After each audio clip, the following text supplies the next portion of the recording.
listening to the Good Old Boys Fantasy Football Podcast. Now here's your hosts, Kevin, Derek, and Alex. All right, welcome in, ladies and gentlemen, to another episode of the Good Old Boys Fantasy Football Podcast. I am Derek, and joined as always by your co-host, Kevin. Kevin, how are we doing tonight? Doing good, man. Enjoying the free agency movement that we've started to see here over the last couple days, or at least the news of. So that's been super exciting. And really, not shortly before we kick off the show here, the biggest bombshell, seemingly so far, is that the Max Crosby trade from Las Vegas to Baltimore has just fallen through because Baltimore failed his physical. So I'm sure they'll find another suitor quick, right, and in a hurry. But it looks like Baltimore, at least the reports that are coming out, there's a lot of belief that they just got cold feet. And now that teams have spent money on all these other positions, like Max Crosby is still a high commodity, but you wonder if it affects his price tag at all. Right.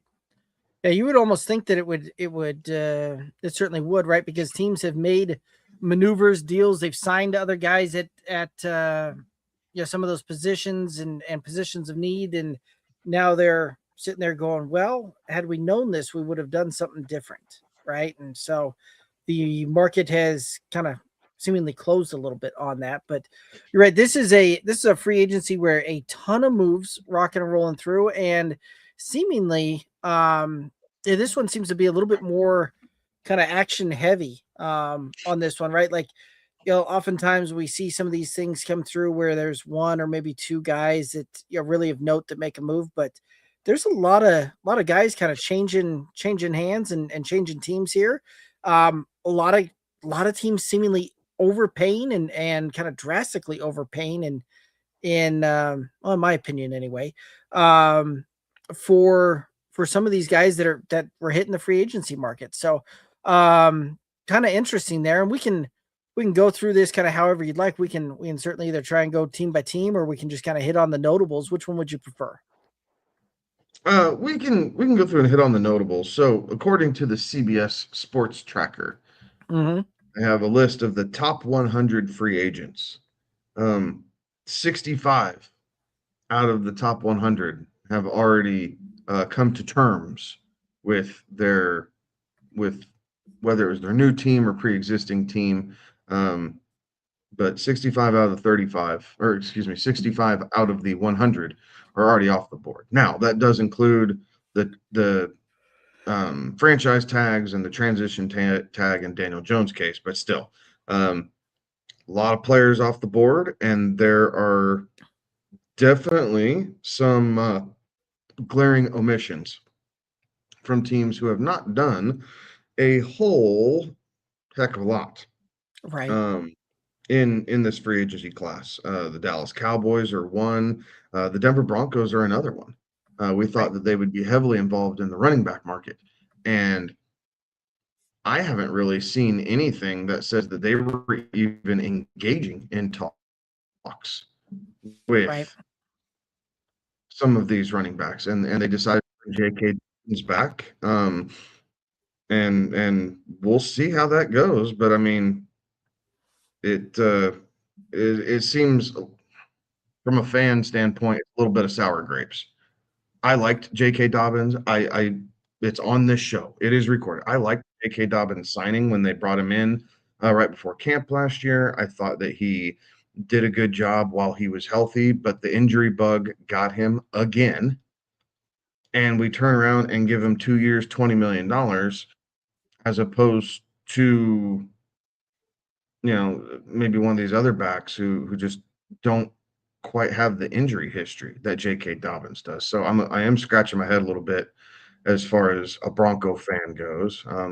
The Cowboys are kind of in cap hell. I am shocked that the Chiefs were able to move around as much money as quickly as they could to bring Travis Kelce back on a 1-year, $12 million deal, to get Kenneth Walker. That was kind of a shocker, but it's at the penalty of they've basically let their entire secondary turn over here in the last 3 years. Right. So we were talking about that a pre-show, right?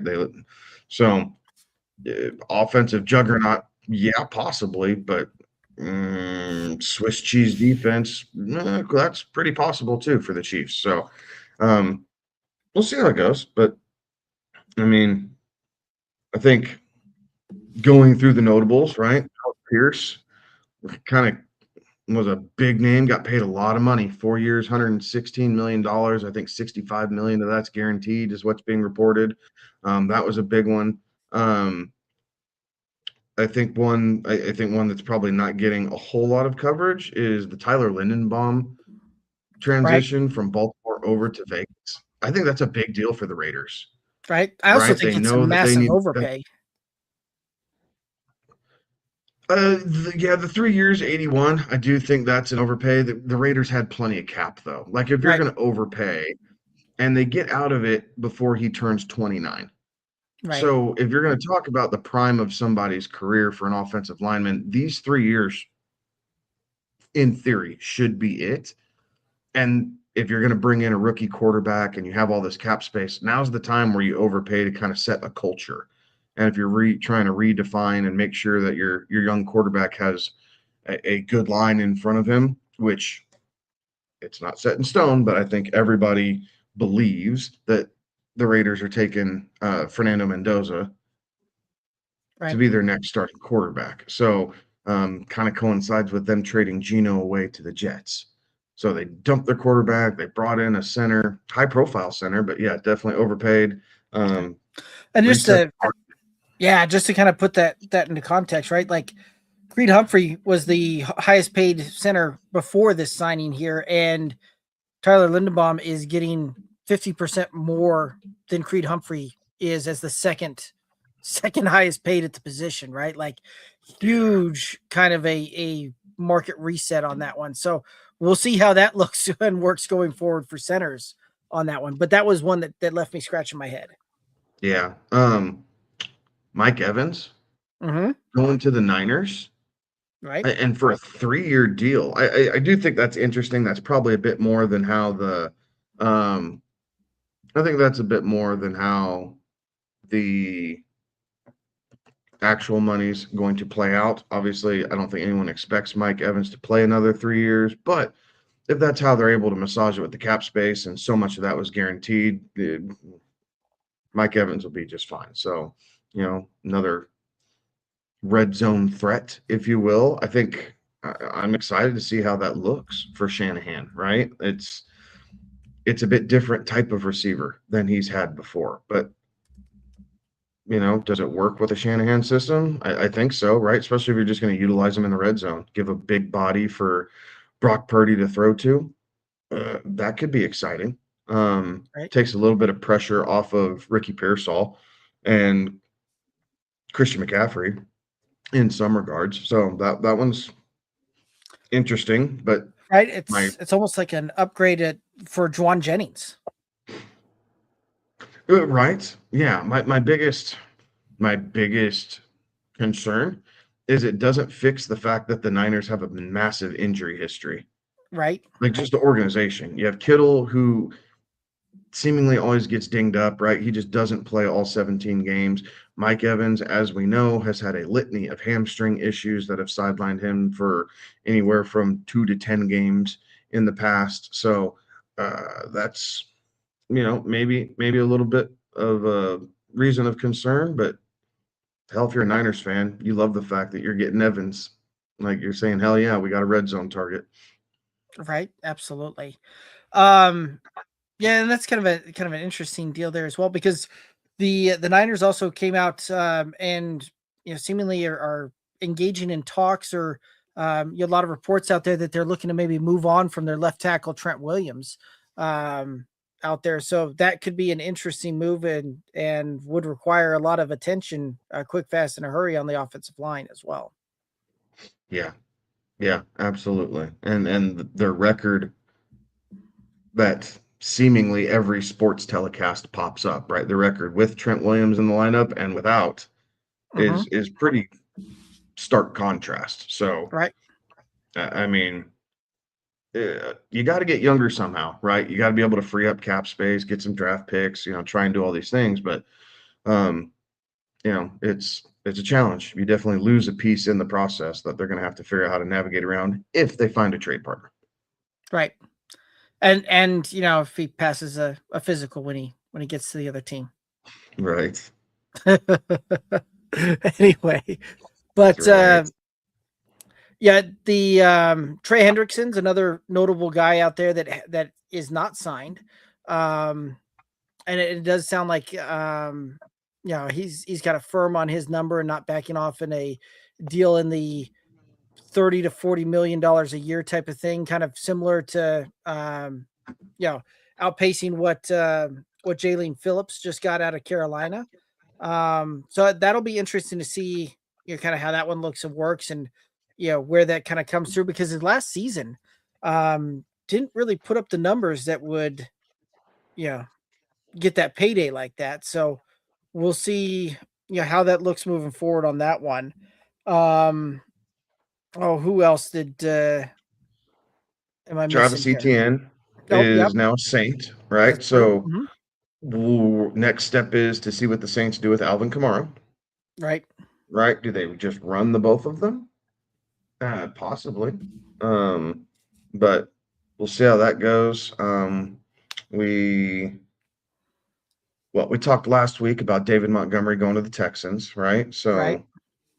that one's already been done. One that I think is a little interesting that might be flying under the radar slightly is Isaiah Likely, 3 years, $40 million to go from the Ravens over to the New York Giants. Right. And So that'll be interesting to see if him and Jackson Dart can get on the same page and become kind of the fantasy asset that a lot of people wanted him to be when they saw it in flashes, right? And it's just seeing if the Giants can pull more consistency out of that. And now he's not going to be a Mark Andrews shadow, so that one could be interesting for fantasy relevance. Right. Yeah, and I believe we talked last week about the DJ Moore trade. Let's see what else. The Isaiah Pacheco, right? Like, going to Detroit was very interesting there, especially because they kind of seemingly moved on from David Montgomery, and you go, oh, okay, maybe this is the time to shine, and we're going to see a full Jahmyr Gibbs workhorse back type of situation, and that'll be interesting to see how they run that back with both of them in the backfield.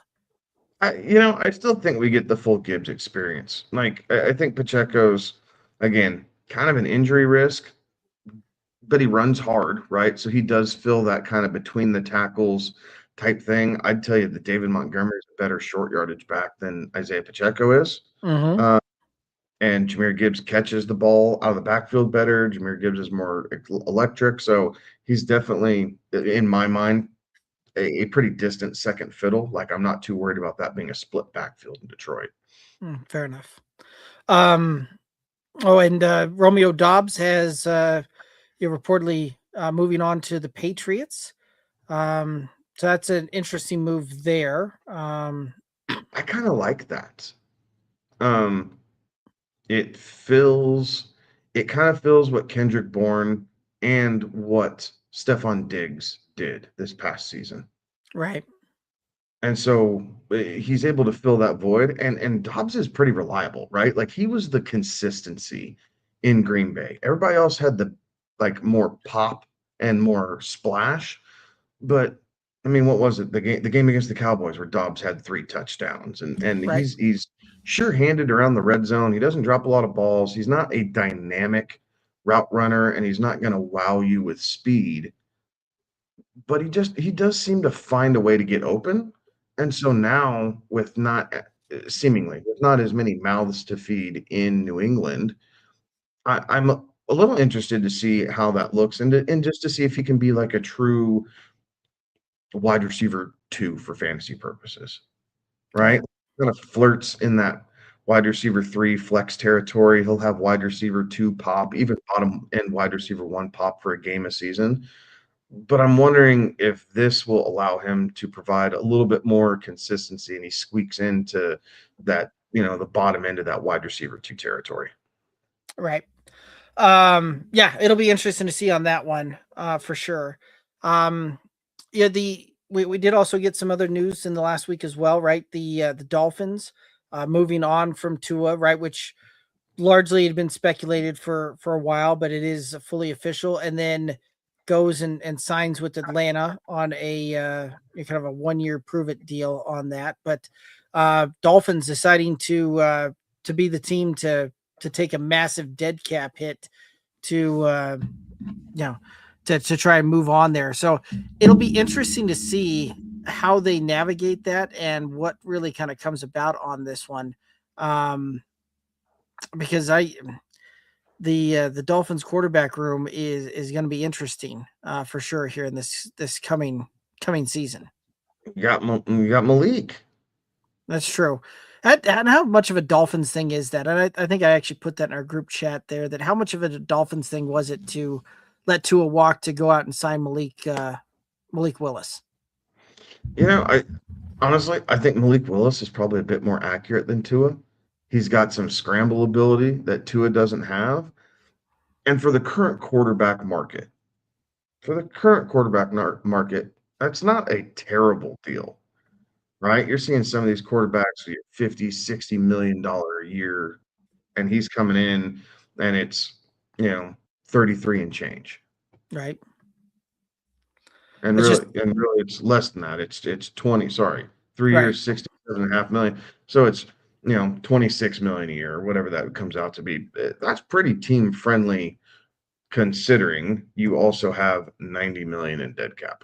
Right. And that's really the problem is that you're paying him, but you're also paying Tua all of this money as well, to the point where you've you really have hamstrung yourself as an organization until you can kind of get that off the books. And really kind of the only way seemingly forward off of that is to bring a guy in on a rookie deal at the quarterback and limp through it that way. And they decided to kind of go full send on a middling low end to middling quarterback on that Yeah. one. Yeah, speaking of kind of middling quarterbacks there, right? From some of the reports coming out, it looks like the Colts franchise tag Daniel Jones on that one. We've talked about that one before, but there are reports coming out that Daniel Jones, when going through that, is looking for a deal at the $50+ million a year range on that one, which, yeah, at that point makes you kind of head scratch and go, like, cool, you kind of resurrected, because from what I saw, it sounded like there were some reports out there that they offered him a contract similar to what Sam Darnold is playing on with Seattle right now, right? And Daniel Jones camp reportedly kind of turned that away and is looking for a $50 million a year plus kind of deal on that one. So it'll be interesting to see how this one continues to play out and how he ends up looking on this franchise tag this year. Yeah, I think I mean, if you're Jones, you're trying to strike while the iron's hot. But he's going to have to put 17 together, right? If he puts 17 together like his first 8 games were, okay, then maybe we're at least getting into that realm. Or all right, for the last season and a half worth of him playing, these numbers equal at least something in that ballpark, right? Since that's kind of where the quarterback market is. But Right. if he falls on his face, he's got to realize that this might be it. Right. And he's going to be stuck in backup territory for perceivably the rest of his career if he's not able to come out and put up the same production that he did for the first half of the season for the Colts. Right. Absolutely. Yeah, it's interesting too, right? Because there's still a few other quarterbacks out there that we expect to hit the market, right? The Kyler is still waiting, and from what I've seen, it doesn't look like the Cardinals have officially announced his release. So he's kind of stuck in this limbo type of territory until that is done, so that then he can try and go talk to teams and potentially try and get a deal done and move on, right? Kirk Cousins out there on the quarterback market there. So it'll be interesting to see. I did see some reports that the Cardinals have already announced that Jacoby Brissett is they're playing at quarterback here in 2026, which interesting that you're going to run a guy back that you managed to not really win many games with. You haven't really made as an organization really haven't made many moves in free agency to try and bolster that roster up and get things going. Right, like the big signings you went and got Tyler Algier, Kendrick Bourne. They did sign Gardner Minshew, so we very well may see a Gardner Minshew effect take place here in Arizona. Right, has not been a single year that Gardner Minshew's been a NFL quarterback that he hasn't seen at least 1 to 2 starting games in place of a injured QB there. So we'll see how this one turns out, but can Carter's streak continue, so to speak? Yeah. Well, Brissett was good for fantasy. It didn't translate to wins on the field, but Brissett was a key component in some teams' fantasy championships. Right. So again, do we expect him to do that again? Does it fall back to the mean? Like, what does that look like? Because there's not a whole lot saying that the Cardinals are going to be much, much better coming into this season just yet than what they were in 2025. So if he's going to drop back and sling it 40, 45 times a game, at least for fantasy purposes, it's close to a top 12, right? You got to, Right. when you're getting into that range, it might be worth taking the dart throw on him and then grabbing, someone else, right? If Matt Stafford comes back, right? You're trying to grab Stafford late or something in that neighborhood where you have maybe a little consistency. Daniel Jones, right? I mean, you can stack it up and do some crazy things. We'll get into that as we get closer, but by draft season, I can see a world where I might have a little bit of Jacoby. Right. Maybe. Keep in mind that Nathaniel Hackett will be the offensive coordinator. Just throwing that out there. That pretty much takes almost every Cardinals player off the board for me. But there's some truth to that too. So, I mean, Trey McBride might be the one exception on that, but I don't know where you'll probably have to draft Trey McBride. That may take that one off of the board for me entirely. But yeah. I mean, hopefully the Cardinals will be able to manage a play clock and be able to not take a bunch of delayed delay game penalties because they can't get out of a huddle quick enough. Like anyway, anyway, moving on. Still bitter about that, but moving on. Any other kind of news notes? Any signings that really kind of stood out for you? Wan'Dale Robinson to the Titans, I think, is a little bit interesting. Mm-hmm. Only because the Titans drafted 2 young wide receivers last year with DK and what was the other guy's name? I know it, but I'm not gonna belabor it. But so now I guess they kind of have a 3-headed monster. Wan'Dale will fit in the slot, and maybe that was the idea: get a sure-handed slot guy, see if you can help out Cam Ward, be able to get the team with a little bit more explosiveness than what we saw last year out of Tennessee. So a little interesting. Was the other one. Io Manor. That's right, Io Manor. So I don't know, like. I felt like the Titans had bigger and better holes to fill than wide receiver currently, but if they felt like this was a piece that they wanted to get after, then so be it. So that one at least made me raise an eyebrow, right? Like I was just like, huh, okay. And I believe Calvin Ridley is still on the roster for Tennessee. I believe so.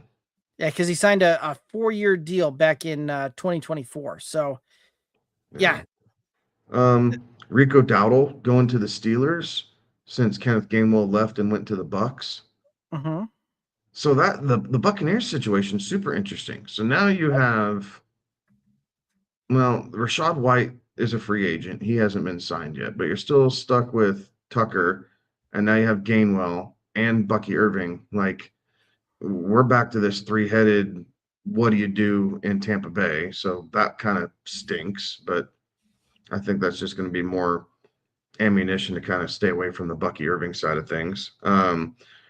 The Rico Dowdle thing is slightly interesting to see if him and Warren kind of split up the workload the same way that Gainwell and Warren did. If that's the case, then there's still value in Rico Dowdle.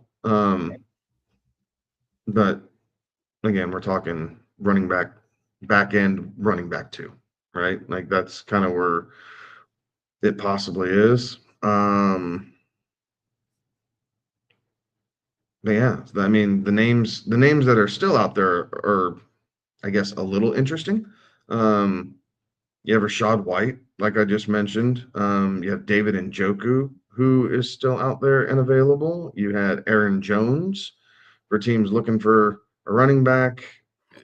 Keenan Allen's still out there, but I think we expect him to retire. A question mark? Let's see. Dallas Goedert is another one still out there for a tight end. Debo Samuel. Right. I don't know that Debo Samuel lights my world on fire. Stephon Diggs, Chigio Okonkwo. So you're not the top end names are gone, right? Like you were filling pieces now with these guys that are left. Jawan Jennings, if you believe in that. But yeah, like Kyler might be the best offensive player left on the board, and he's post June 1.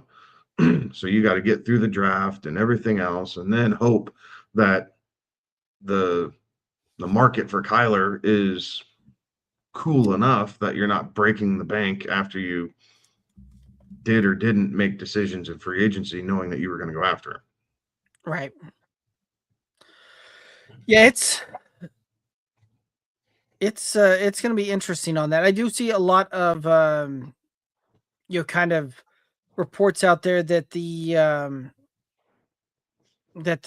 Vikings are kind of all in on trying to bring Kyler in, which it'll be interesting to see how how he'll fit in that Kevin O'Connell system, and having some of those weapons that that Minnesota has comes into play. But I do believe that I did see some reports that he was supposed to meet with Minnesota later this week. So we'll see how this one comes to pass. But yeah, it does seem like they're just kind of stringing that one along, and it's got to be an upgrade though, over 9. Oh, Like it's just whatever the foot injury was, whether they asked Kyler not to play, like all the weird stuff that happened in Arizona around Kyler Murray. Clearly, they fell out of love, for lack of better terms, right? They just did not like each other anymore. Decisions were made, so be it. But you got to figure Kyler stepping in, if he goes to Minnesota, you at least instantly feel better about the offensive weapons that you have in your passing game. Now, does it take Jefferson all the way back up to elite status again? I mean, maybe. We've seen Kyler do it before, right? He had DeAndre Hopkins, and him and Hopkins had really good seasons together. Kevin O'Connell seemed like they've been able to put together good offensive game plans before. So it's just a matter of, I think a lot of it's a matter of Kyler's willingness to learn a new playbook, a new language, and re-engage, right? He's getting a second lease on life for whatever team he goes into. But it's just his willingness to kind of grind out and be the best version of himself for that team. Right. So yeah, it'll be interesting to see how this ultimately kind of plays out. But yeah, the that one seems to not be in heading towards almost a little bit of a ambiguous, not ambiguous, but a They're not very a bit of a contentious kind of parting of ways there. So we'll see how that one plays out. But yeah, I would agree with you. I think that Kyler's probably the best option, and quite frankly, for a lot of teams out there, if you're quarterback needy, you'll be more likely you'll be able to bring him in on a veteran minimum on a 1-year prove it deal. Like, why not kick the tires on that and see what it's got? Because in most cases, it's going to be an upgrade for a lot of teams. Yeah. So he can still play quarterback. Just is he elite Kyler or is he just okay Kyler? Right. So, but it'll be interesting to see how that one plays out. Any other news notes? Anything else that you want to hit up here? I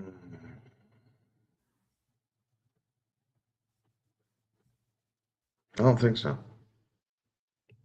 We're just trying to taking it as it comes. Not football related, but congratulations to Bam Adebayo, breaking Kobe's 81 point record.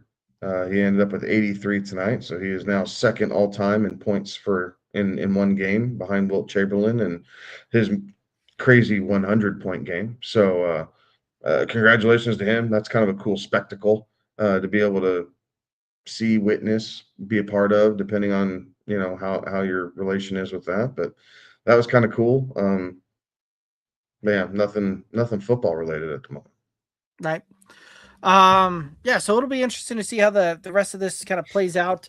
We'll start seeing actual deals come into play, right? Like, this is very much while all of these things have been announced, it's not a truly official until pen on paper and the ink is set when that new league year begins here on the 12th. So here in another 2 days on Thursday here. So who knows? We may get another Max Crosby deal and or backing out of. But we'll see how this one plays out and how some of these other pieces kind of fall into place. Plus, it's one of those that a lot of times you'll see these where the teams make their moves and then kind of the secondary market kind of takes into account, and all these players then kind of start shuffling and finding homes after the dust settles on these initial round of signings. So a lot to still play out there. And then, right around the corner, right, we're kind of in that month and a half kind of territory before the draft, and we see all of these things play out even more. So, but should be some good times and some interesting things here still to come. But any final thoughts out there for the viewers and listeners? No, thanks for tuning in. Right, we're inching a little bit closer to the draft. This is the next piece of the puzzle. But we'll have more free agency news next week, obviously, as we come to you on Tuesday. But please hit like and subscribe, and we appreciate everybody tuning in. Absolutely. That's going to do it for us tonight. You can find us on all those socials: Twitter, Instagram, Facebook, TikTok, all the places at Good Old Boys FF. He's Kevin. I'm Derek. Have a good one. Be safe. Toodaloos.